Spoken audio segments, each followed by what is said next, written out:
Hello, नमस्कार, राम राम, खम्मा गणित। स्वागत है आप सभी का आपके अपने यूट्यूब चैनल झुंझुनू पाठशाला में। दोस्तों, आज के इस वीडियो में बात करने वाले हैं सीईटी के जो मोस्ट इम्पोर्टेंट क्वेश्चन होने वाले हैं, हिंदी की बात करने वाले हैं। दोस्तों, आज मैं आपके सामने हिंदी के जो प्रश्न हैं वो लेकर हाजिर हुआ हूँ। मैं सुखदेवा से आप सभी का स्वागत करता हूँ एक बार फिर से। और अब क्वेश्चन की ओर बढ़ते हैं बिना समय गवाए। ये रहा आपका सवाल, हिंदी वर्णमाला में मूल स्वर कितने हैं? यानी कि जो हिंदी वर्णमाला है उसमें मूल स्वर हैं वो कितने होते हैं, उसकी बात करें तो हिंदी वर्णमाला में मूल स्वरों की बात करें तो दोस्तों इसमें आपका कौन सा आंसर सही है उसको आपको कमेंट बॉक्स में ज़रूर बताना है। अगर आपने अभी तक चैनल को सब्सक्राइब नहीं किया तो सब्सक्राइब जरूर करें ऐसे ही वीडियो पाने के लिए, और बेल आइकन प्रेस करें ताकि जब भी इस प्रकार की कोई इन्फॉर्मेटिव वीडियो डाला जाए तो आप उसको मिस ना कर सकें। तो दोस्तों, इसमें हमारा जो राइट आंसर क्या होने वाला है, इसमें हमारा बी राइट आंसर होने वाला है कि जो हिंदी वर्णमाला होती है उसमें मूल स्वर हैं वो 4 होते हैं। जी हाँ साथियों, आप सभी को याद रखना है। नेक्स्ट क्वेश्चन की ओर बढ़ते हैं। ये रहा आपका अगला सवाल, अपेक्षा शब्द में कौन सी संधि है? आपको दोस्तों संधि के भी हैं, संज्ञा की है, सभी जो हिंदी के प्रश्न आपके सामने लेकर आया हूँ। अपेक्षा शब्द में कौन सी संधि है, आपको इसकी संधि बतानी है। कौन सी दोस्तों? अपेक्षा शब्द की अपेक्षा में कौन सी संधि है? आपके सामने है दीर्घ संधि, वृद्धि संधि, यण संधि और व्यंजन संधि। कौन सी संधि है इसको आपको कमेंट बॉक्स में जरूर बताना है। इसमें हमारा राइट आंसर है वो हो जाएगा सी, गुण संधि। इसमें कौन सी है? गुण संधि हुई है।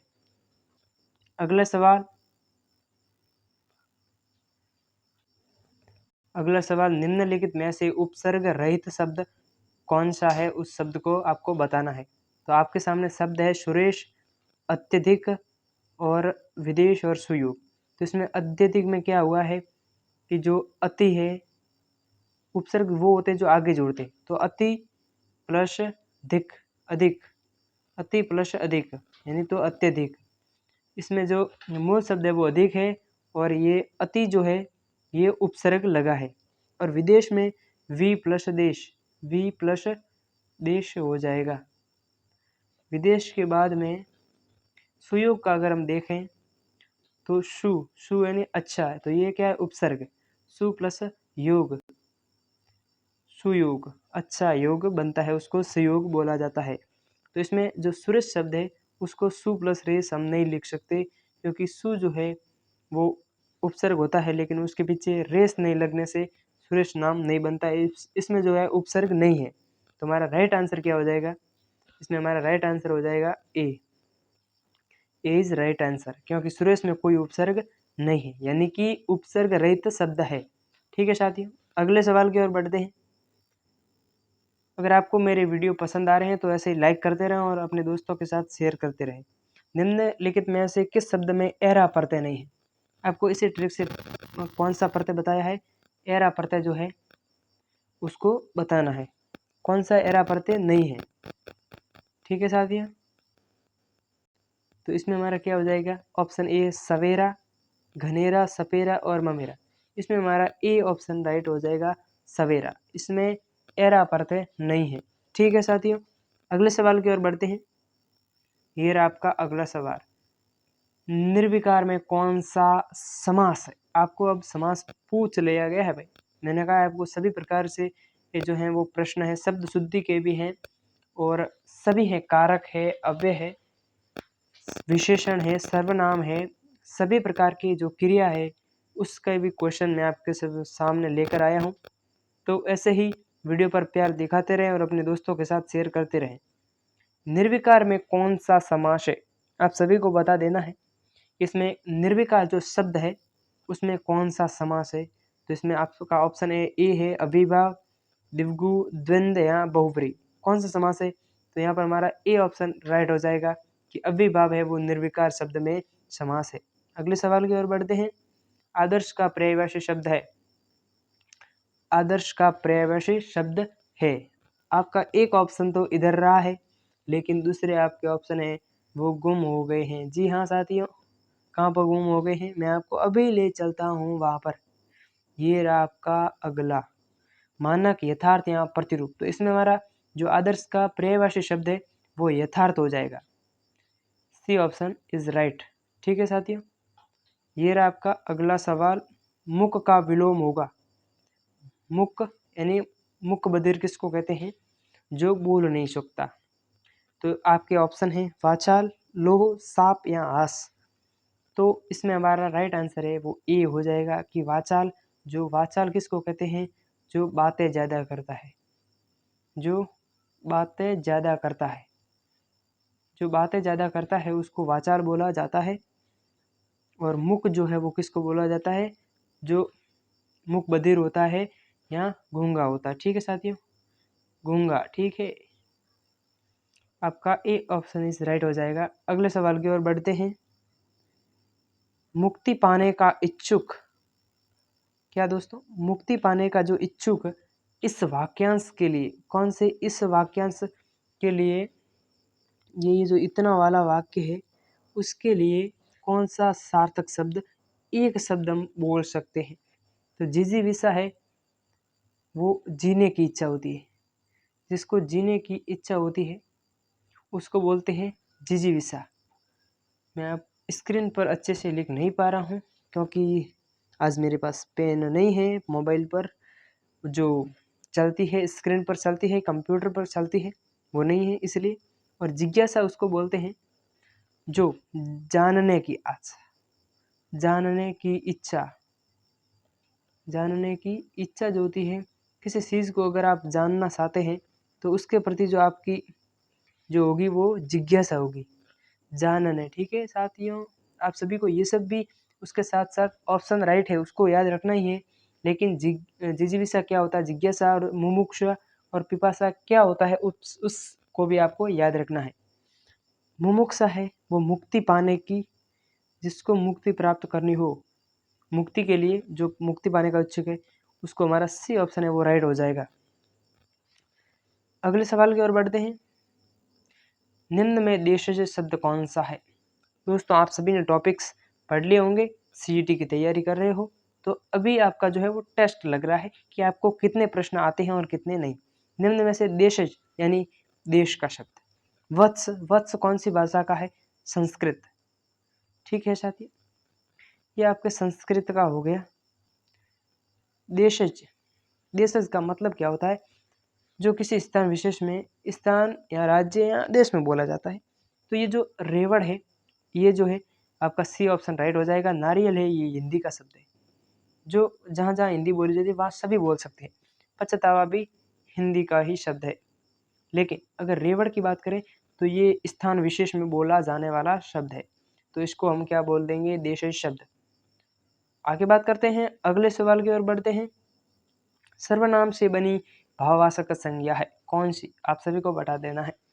सर्वनाम से जो है वो कौन सी भाववाचक, आपने पढ़ा होगा कि जो भाववाचक संज्ञा है वो सर्वनाम से बनती है, जातिवाचक से बनती है, 4-5 प्रकार से बनती है। तो उसमें जो सर्वनाम से भाववाचक संज्ञा है उसका उदाहरण कौन सा है वो आपको बताना है। अपनापन, चुटपन, लिखापट या लकड़पन। इसमें हमारा ए ऑप्शन इज राइट हो जाएगा। ए ऑप्शन राइट आप सभी को बता देना है। अगले सवाल की ओर बढ़ते हैं। पुरुषवाचक सर्वनाम के कितने भेद होते हैं? ये तो आपने 8th क्लास में पढ़ ही लिया होगा मेरे प्यारे विद्यार्थियों, साथियों, मेरे भाइयों बहनों। पुरुषवाचक सर्वनाम के कितने भेद होते हैं? तो पुरुषवाचक सर्वनाम है उसके जो भेद होते हैं वो कितने होते हैं? 3 होते हैं।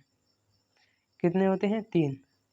कौन कौन से होते हैं आपको कमेंट करके बताना है, कमेंट में। ठीक है साथियों, कमेंट में बता देना है। हमारा option A is option right हो जाएगा।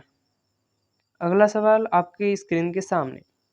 गर्म दूध पीना लाभदायक होता है, इस वाक्य में कौन सा विशेषण है? सार्वनामिक विशेषण, गुणवाचक विशेषण, परिमाणवाचक विशेषण या संज्ञावाचक विशेषण? आप सभी को है इसका राइट आंसर कमेंट बॉक्स में बता देना है। ठीक है साथियों, आई होप आप सभी को अच्छे से दिख रहा होगा।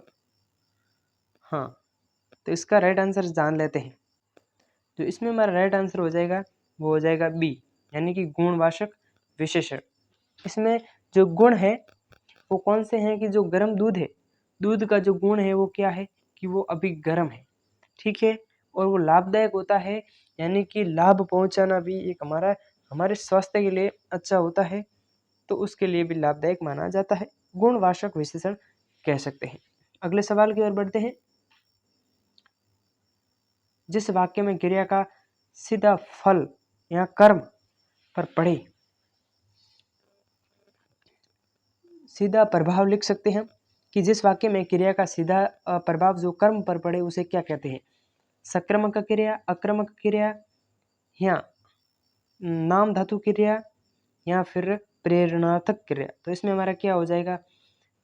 सीधा जो प्रभाव है वो कर्म पर पड़े तो उसको बोलते हैं सक्रामक क्रिया, और जिस वाक्य में क्रिया का सीधा प्रभाव है वो कर्म पर नहीं पड़ता है तो उसको हम आक्रामक क्रिया कहते हैं। अगले सवाल की ओर बढ़ते हैं। राकेश के द्वारा पत्र लिखा गया। किसने पत्र लिखा है साथियों? राकेश के द्वारा पत्र लिखा गया। ये उदाहरण किस वाच्य का है? मैंने कहा था ना आपको सभी प्रकार के क्वेश्चन आपको देखने को मिलने वाले हैं। तो सभी साथी जो है इस क्लास को शेयर जरूर करें, अपने दोस्तों के साथ लाइक करें। अगर आपने क्लास को यहाँ तक देखा है तो यस लिखकर जरूर कमेंट करें। राकेश के द्वारा पत्र लिखा गया, ये उदाहरण किस वाच्य का है? आपके ऑप्शन ये रहे चारों। कृतवाच्य, भाववाच्य, कर्मवाच्य, यहाँ कोई नहीं। जो राकेश के द्वारा पत्र लिखा गया है ये उदाहरण है कौन से वाच्य का? तो इसमें हमारा कृतवाच्य हो जाएगा, क्योंकि कृत यानी कर्म, कृत यानी कार्य करना, ठीक है साथियों, कृत कार्य करना, कार्य करना। तो इसमें राकेश क्या कर रहा है? पत्र लिख रहा है, यानी कोई ना कोई कार्य जरूर कर रहा है, ठीक है साथियों। अगर कार्य कर रहा है तो इसमें आ जाएगा कृतवाच्य। अगले सवाल की ओर बढ़ते हैं मेरे प्यारे विद्यार्थियों। मेरे प्यारे विद्यार्थियों, इसमें जो हमारा राइट आंसर है वो क्या हो जाएगा? क्रमवाच्य होगा, क्योंकि अगर वो कर्म कर रहा है, क्या कर रहा है? कर्म, यानी कर्म क्या करता है? आप कर्म करते हो, पढ़ाई करते हो, तो वो कर्म कर रहा है कि पत्र लिख रहा है, तो उसमें हमारा कर्मवाच्य हो जाएगा, ठीक है साथियों। वह अपने मित्र के लिए पत्र लिखता होगा। उक्त वाक्य जो है वो किस काल से संबंधित है? आपसे यही पूछा गया है कि वह अपने मित्र के लिए पत्र लिखता होगा, यानी कि जो संभावना जताई जा रही है उक्त वाक्य में किस काल से संबंधित है, आपको ये बता देना है। तो आप मेरे प्यारे साथी फटाफट से कमेंट करके बता देंगे।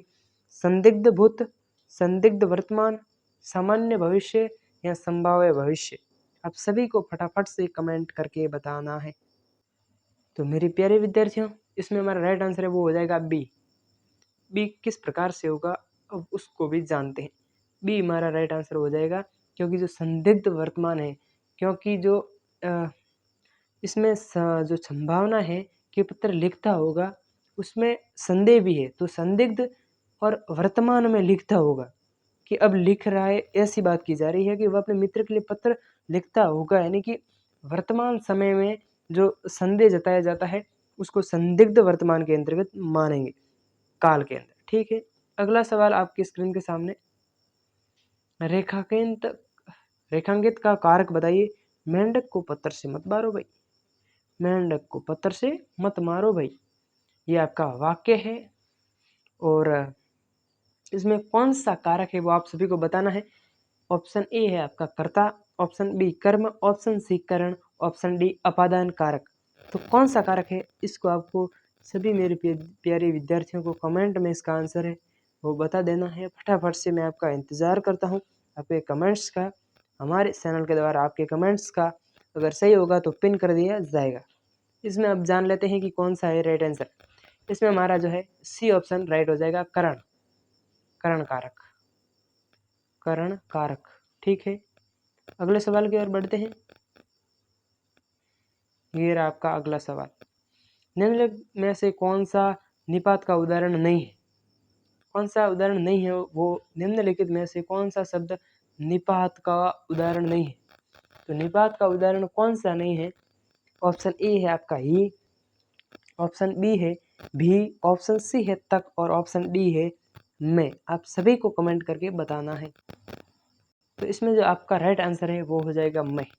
क्या हो जाएगा? डी। निपात का जो उदाहरण नहीं है वो है डी, ठीक है साथियों। अगले सवाल की ओर बढ़ते हैं। ये रहा आपका अगला सवाल। कोष्टक में कौन सा चिन्ह दिया गया है उसको आपको बताना है। तो कोष्टक में कौन सा दिया गया है, ये ऐसा है और ऐसा है, यानी कि जो वाक्य के बीच, मान लो ये वाक्य है तो उसके बाद में इस प्रकार से और वाक्य शुरू होता है वहाँ इस प्रकार से जो लगाए जाते हैं उनको हम क्या बोलते हैं, उनको हम भाई बोलते हैं, कौन सा चिन्ह बोलते हैं वो आपको बता देना है। ठीक है, अब जान लेते हैं कि कौन सा है। इसमें योजक चिन्ह, उद्धरण, निर्देशक या अंश पद या त्रुटि प्रक जो चिन्ह होता है, तो इसमें योजक चिन्ह है वो भी नहीं होता है। योजक चिन्ह जो है वो जोड़ने का काम करता है, जिस प्रकार से ये जो होता है ये जोड़ने का काम करता है, इसको योजक चिन्ह कहते हैं। तो ये योजक चिन्ह भी नहीं हो सकता। निर्देशक निर्देश देने वाला नहीं हो सकता। अंश पद ये भी नहीं। तो आपका राइट आंसर हो जाएगा बी, उद्धरण, यानी कि जो उदाहरण दिया जाता है उसको जो है इन्वर्टेड कॉमा, इनको इंग्लिश में बोलते हैं इन्वर्टेड कॉमा, तो इन इन्वर्टेड कॉमा के अंदर जो है वो शिफ्ट कर दिया जाता है, तो उसको हम क्या बोलते हैं, उदाहरण या उद्धरण चिन्ह। अगला सवाल आपकी स्क्रीन के सामने ये रहा। निम्नलिखित में से कौन सा शब्द शुद्ध है। शब्द शुद्धि की बात करें तो दोस्तों आप सभी को पता ही होगा कि शब्द शुद्धि की हम शायद माहिर हैं, आपको लग गया होगा। इसमें से कौन सा शब्द है वो आपको सही है। 100% 90% जो लोग हैं उनके जो इस प्रश्न का आंसर है वो गलत होने वाला है। कौन सा, ये वाला सांसारिक सही है, ये सही है, ये सही है, या ये सांसारिक। ये सांसारिक तो सही हो ही नहीं सकता, सांसारिक भी हो ही नहीं सकता, क्योंकि ये सांसारिक भी संदर्भ बिंदु वाला नहीं हो सकता। ऑप्शन ए हमारा राइट आंसर हो जाएगा। क्या हो जाएगा, ऑप्शन ए राइट हो जाएगा। ठीक है, ऑप्शन ए राइट हो जाएगा। सांसारिक, संसार प्लस इक, कौन सा प्रत्यय जुड़ा है, संसार प्लस इक। मेरे प्यारे विद्यार्थियों अब इसको कर लेते थोड़ा साइड में। हाँ, यहाँ पे लिखते हैं मूल शब्द है वो क्या है, संसार। संसार प्लस एक प्रत्यय लगा है, प्रत्यय जो पीछे जुड़ते, उपसर्ग जो आगे जुड़ते, संसार एक प्लस तो क्या हो जाएगा, सांसारिक। अब आप बोलोगे सांसारिक कैसे बन गया, तो सांसारिक यहाँ पे श था, यहाँ पे सा कैसे बन गया, तो यहाँ पर संधि भी हुई है कि जो ई है उसकी मात्रा लगेगी, और सांसारिक में स है वो अगर छोटा है तो जो लघु है तो दीर्घ हो जाएगा। ये आपको नियम याद रखना है। अगले सवाल की ओर बढ़ते हैं। यह चित्र बड़ा सुंदर है, कौन सा चित्र बड़ा सुंदर है वो तो आपको भी पता है। यह चित्र बड़ा सुंदर है, इस वाक्य में किस तरह की अशुद्धि है। मैंने कहा था ना, अशुद्धि, सर्वनाम, विशेषण, संज्ञा, क्रिया, सभी प्रकार के क्वेश्चन है वो आपको दिखने वाले हैं। इस वाक्य में किस प्रकार की अशुद्धि है, तो इसमें कौन से प्रकार की है वो आपको बताना है। कौन से प्रकार की अशुद्धि है उसको आपको बताना है। ठीक है, तो विशेषण संबंधित अशुद्धि, क्रिया संबंधित अशुद्धि, सर्वनाम संबंधित अशुद्धि या संज्ञा संबंधित अशुद्धि। तो आपको 4 ऑप्शन में से ऑप्शन फटाफट से आपको कमेंट कर देना है। यहाँ पर हमारा राइट आंसर क्या हो जाएगा, ये चित्र बड़ा सुंदर है। कौन सा चित्र बड़ा सुंदर है, ये बड़ा चित्र सुंदर है। इसमें हमारा क्या हो जाएगा, इसमें जो क्रिया है वो क्या है, सुंदर, कि वो सिर्फ सुंदर है। सर्वनाम है, संज्ञा है, संज्ञा क्या है। ठीक है साथियों, तो इसमें हमारा राइट आंसर ए हो जाएगा। ए ऑप्शन इज हमारा राइट आंसर। मेरे प्यारे विद्यार्थियों आप सभी का स्वागत। अभी तक चैनल को सब्सक्राइब नहीं किया, सब्सक्राइब जरूर करें, बेल आइकन प्रेस करें, ताकि जब भी इस प्रकार की कोई वीडियो हो तो आपको नोटिफिकेशन मिल सके फटाफट से। अगले सवाल की ओर बढ़ते हैं मेरे प्यारे विद्यार्थियों। पानी पानी होना मुहावरे का, जब एग्जाम आता है तो आप पानी पानी हो जाते हो भाई साहब, सभी डर जाते हो। ठीक है, तो पानी पानी होना मुहावरे का क्या अर्थ है वो आपको बताना है। इतना बरसात हुई कि आंगन में पानी ही पानी हो गया। मेरे प्यारी इस विद्यार्थी जो कमेंट कर रहा है अभी, उसके घर में इतनी बारिश हो गई कि आंगन में पानी पानी हो गया। शरीर में पानी ही पानी है, शरीर में पानी ही पानी होता है, इस प्रकार का शरीर का तो पता नहीं भाई। संसार में बहुत पानी है, जो दाल में भी पानी ही पानी हो गया, शरीर में भी हो गया, दाल में भी हो गया। इतनी बरसात हुई, मेरे जो मित्र है उनके आंगन में भी पानी हो गया। चोरी पकड़ जाने पर वह पानी पानी हो गया। मेरे को तो भाई डी आंसर लग रहा है, आपको कौन सा लग रहा है उसको आपको बता देना है। डी ऑप्शन आपका राइट हो जाएगा। ठीक है साथियों, डी ऑप्शन हमारा राइट आंसर है, डी। कोई बोल दे कि डी गलत है, मुझसे आके भिड़ा देना। ठीक है, अगले सवाल की ओर बढ़ते हैं। अभी तक आप सोच रहे हैं कि सब्सक्राइब करूं या नहीं करूं, तो जल्द से जल्द सब्सक्राइब करें, लाइक करें, वीडियो को अपने दोस्तों के साथ शेयर ज़रूर करें, ताकि हमारी मेहनत है वो सफल हो सकते। आप सोच भी नहीं सकते कि हमें कितनी मेहनत लगती है दोस्तों, हकीकत बता रहा हूँ कितनी मेहनत लगती है। आपको तो बस इतना लगता है कि वीडियो बनाकर डालते हैं, लेकिन जिस दिन आप ये वीडियो डालकर डालोगे ना, उस दिन आपको असली पता चलेगा कि कितनी मेहनत लगती है। वो हम ही जान सकते हैं, लेकिन अगर हम आपके एक लाइक होने से आपका कोई भी किसी भी प्रकार का नुकसान तो नहीं हो रहा है ना। अगर आपका नुकसान नहीं हो रहा है तो अगर आपको वीडियो पसंद आता है तो लाइक कर दें प्लीज़। चैनल को सब्सक्राइब करके ज़रूर जाएं। धन्यवाद। जय हिंद। नमस्कार।